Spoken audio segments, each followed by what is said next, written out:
Sa iba pang balita, kadalasang bumababang singil sa generation charge ng Meralco tuwing Pebrero.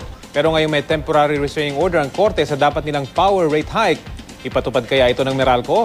Yan ang balitang hatid ni Julio Segovia.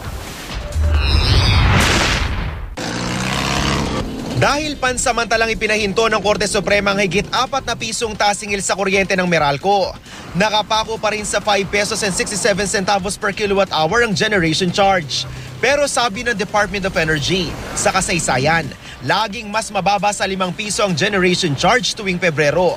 Kaya may rollback daw na dapat asahan ng mga customer ng Meralco. Sa February, for the good of the people, siguro i-reflect na natin yung totoong generation charge. Ang tanong ngayon, ipatupad gaya ng Meralco ang bawas singil kahit pa may umiiral na temporary restraining order?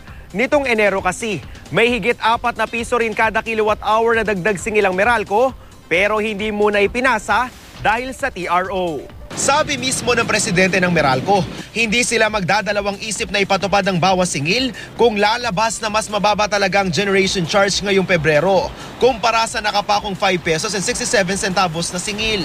I think if it's lower, then we will implement it.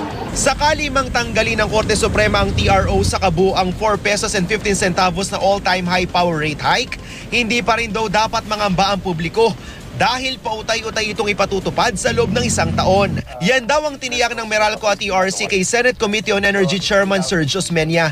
The ERC and even Meralco and the GENCO said, yeah, we're willing to consider that. So medyo hindi masyado mabigat, hindi mabibigla, hindi mag-heart attack yung mga consumers. Sa pagdinig ng Joint Congressional Power Commission, muling nagbabala ang DOE na makararanas ng mahigpit na supply ng kuryente ang bansa sa susunod na taon. Hindi kasi sumabay sa paglago ng ekonomiya ang pagpasok ng mga generating company. Ngayong 2014 nga, kaunti lang ang sobra ng power supply sa power demand ng Luzon. Ganito rin sa Visayas. Habang sa Mindanao, kulang pa rin ang supply ng kuryente kaya may rotating brownouts pa rin sa rehiyon. Pero tiniyak naman ng DOE na may mga plantang papasok ngayong taon na posibleng tumugon. Gayunman, pagtitipid pa rin sa konsumo ng kuryente ang pinakamabisang magagawa ng bawat isa para maibsan ang napipintong kakulangan sa supply. We will have a tightening of supply, but in the report of the Secretary, about 400 new megawatts will be added to the Luzon grid by the end of the year. So that will give us some more breathing room.